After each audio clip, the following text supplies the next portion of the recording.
દાળ ચોખા પલાળવાની ઝંઝટ વગર આજે આપણે પોચી રૂ જેવી ઈડલી બનાવીશું। એના માટે મેં અહીંયા 4 ચમચા ભરી અને ચોખાનો લોટ લઈ લીધો છે। જે આપણે ખીચડિયા ચોખા આવે એ લીધા છે અને એનો લોટ લઈ લીધો છે। અને અહીંયા મેં અડદનો લોટ લીધો છે ઝીણો, એ આપણે 1 ચમચો ભરીને લઈશું। 4 ચમચા જો ચોખાનો લોટ હોય તો 1 ચમચો અડદનો લોટ લેવાનો। તો તમે વાટકી ભરીને લેતા હોય તો પણ માપ એ રીતનું જ રાખવાનું છે। બધા લોટ આપણે એક તપેલીમાં ભેગા કરી લઈશું। આપણે અહીંયા 1 ચમચો અડદનો લોટ લીધો છે અને 4 ચમચા મેં માપીને જ વાટકામાં કાઢ્યા હતા, એટલે એ પણ આપણે આમાં નાખી દઈશું। આ ઈડલીનું બેટર આપણું 4 થી 5 કલાકમાં બનીને તૈયાર થઈ જાય છે। તો આપણે ઇન્સ્ટન્ટ જો આપણે ઈડલી ખાવી હોય તો ઝટપટ બની જાય છે। તો હવે આપણે આમાં થોડા એવા દાણા મેથીના નાખીશું। આપણે થોડું થોડું પાણી નાખી અને બેટર બનાવીશું એકદમ સરસ મજાનું। આપણે થોડું થોડું પાણી નાખતા જઈએ અને બહુ જાડું પણ નહીં પાતળું પણ નહીં એવું બેટર બનાવી લઈશું।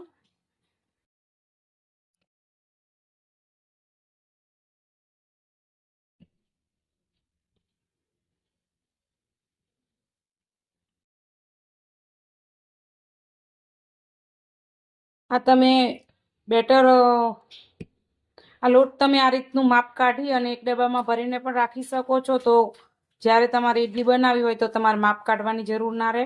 એકદમ ગાંઠા પણ ના પડે એ રીતનું એકદમ સ્મૂથ બેટર આપણું બનીને તૈયાર છે। તમે જોઈ શકો છો કે આપણે આટલું જાડું રાખ્યું છે। પછી જો આપણને એવું લાગશે તો આપણે પછી હાથો આવ્યા પછી પાતળું કે જાડું રાખીશું, પણ અત્યારે આપણે આ રીતનું રાખવાનું છે। હવે આપણે ઢાંકી અને 4 થી 5 કલાક માટે રહેવા દઈશું। 4 થી 5 લાગ્યું છે અને ચાલો આપણે જોઈ લઈએ કે આ ઈડલીનું બેટર ફર્મેન્ટ થયું કે નહીં। તમે જોઈ શકો છો કે કેટલું સરસ ફર્મેન્ટ થયું છે। હું તમને બતાવું, આમ એકદમ સરસ જોઈ શકો તો તમે કેટલી સરસ જાડી પડી છે। આપણે મેથી દાણા નાખીએ એટલે એકદમ સરસ મજાનો આ રીતનો હાથો આવી જાય છે।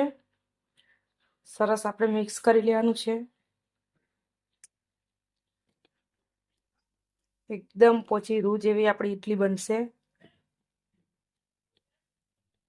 આ જ બેટરમાંથી તમે ઢોસા પણ બનાવી શકો છો। આપણા પાસે ટાઈમ ના હોય અને જો દાળ ચોખા આપણે ના પલાળ્યા હોય ને ઈડલી ખાવાનું મન થાય તો એવું નહીં કે બીજું કંઈક ખાઈ લઈએ, ઈડલી પણ ખાઈ શકીએ આ રીતે ઇન્સ્ટન્ટ બનાવીને। હવે આપણે અહીંયા મારી પાસે સ્ટીમર નથી ઈડલી બનાવવાનું, એટલા માટે હવે આપણે આમાં વાટકીમાં ઈડલી બનાવીશું। વાટકીમાં પણ બહુ મસ્ત ઈડલી બને છે। તો આપણે આમાં તેલ લગાવી લઈશું।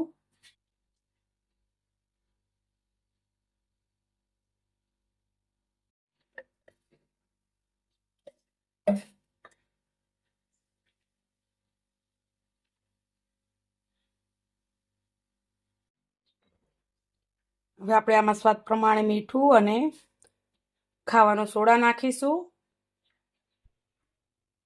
તો આપણે સ્વાદ પ્રમાણે મીઠું નાખી દઈશું।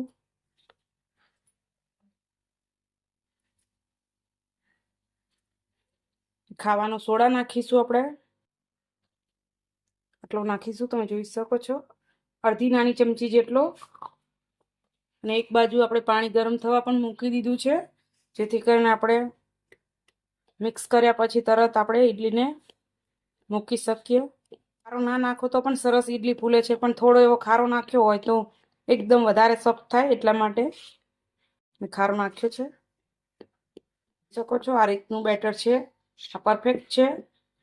તમે જોઈ શકો છો ચમચાની પાછળ આ રીતે કોટિંગ થાય છે।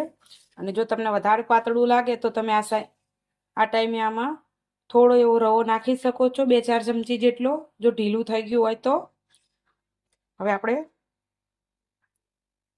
ઈડલી બનાવી લઈશું આ રીતે।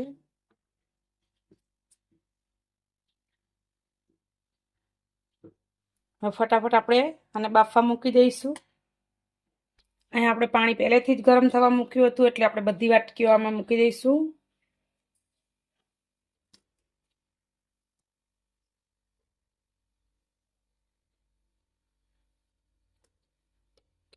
હવે ઉપરથી આપણે સીબું ઢાંકી દઈશું અને 10 થી 15 મિનિટ આપણે આને બફાવા દઈશું. 10 મિનિટ જેવું થયું છે. ચાલો આપણે ઇડલીને ચેક કરી લઈએ. આપણે એક ચાકુ નાખીને જોઈશું. તમે જોઈ શકો છો એકદમ સરસ આપણી ઇડલી થઈ ગઈ છે. હવે બહાર કાઢી લઈશું. આપણે આ ઇડલીને બહાર કાઢીશું આમાંથી. આ રીતે સાઈડમાં ચાકુ ફેરવશું અને એકદમ આસાનીથી આપણી ઇડલી બહાર તમે જોઈ શકો છો. કેટલી સરસ આપણી ઇડલી બની છે અને એકદમ પોચી અને જાળીદાર બની છે. તમે જોઈ શકો છો.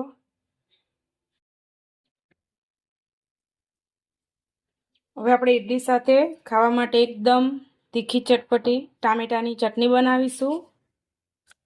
એના માટે મેં અહીંયા 4 નાની ડુંગળી લઈ લીધી છે અને આ રીતે આપણે રફલી કટ કરી લેવાની છે. ટામેટાને પણ આપણે આ રીતે રફલી કટ કરી લેવાનું છે. ઇડલી એક એવી વસ્તુ છે કે ચટણી સાથે પણ બહુ મસ્ત લાગે છે. મેં એક લીલું મરચું લીધું છે, એ પણ આપણે આ રીતે મોટું મોટું કટ કરી લઈશું. આપણે બધી વસ્તુને આપણે સાંતળીશું તેલમાં. આપણે એક કડાઈમાં અડધું પાવડું તેલ લઈ લીધું છે. તેલ આપણું ગરમ થાય એટલે આપણે એમાં સિંગદાણા અને તુવેરની દાળ નાખીશું. બસ આપણે સાંતળી લેવાનું છે.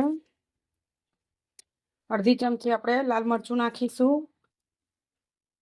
અડધી ચમચીથી પણ ઓછું.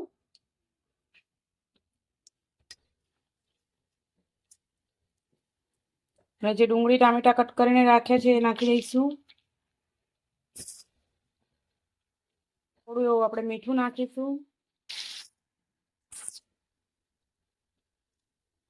આપણે ટમેટાની એકદમ સોફ્ટ થાય ત્યાં સુધી ખાવા દઈશું ઢાંકી. અને આપણે ટામેટા અને ડુંગળી એકદમ સરસ સોફ્ટ થઈ ગયા છે. આપણે ગેસ ઉપરથી ઉતારી અને એકદમ સરસ ઠંડુ કરી લીધું છે બધું. અને હવે આપણે આને મિક્સર જારમાં એકદમ ઝીણું પીસી લઈશું. આપણે એકદમ સરસ ચટણીને પીસી લીધી છે, તમે જોઈ શકો છો.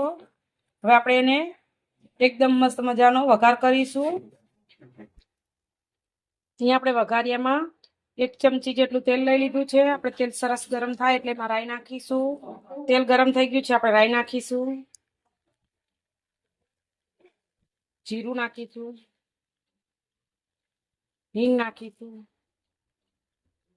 મીઠા લીમડાના પાન નાખીશું. થોડું એવું લાલ મરચું નાખીશું. ગેસ બંધ કરી અને ગરમા ગરમ વઘાર આપણે ચટણી ઉપર રેડી દઈશું.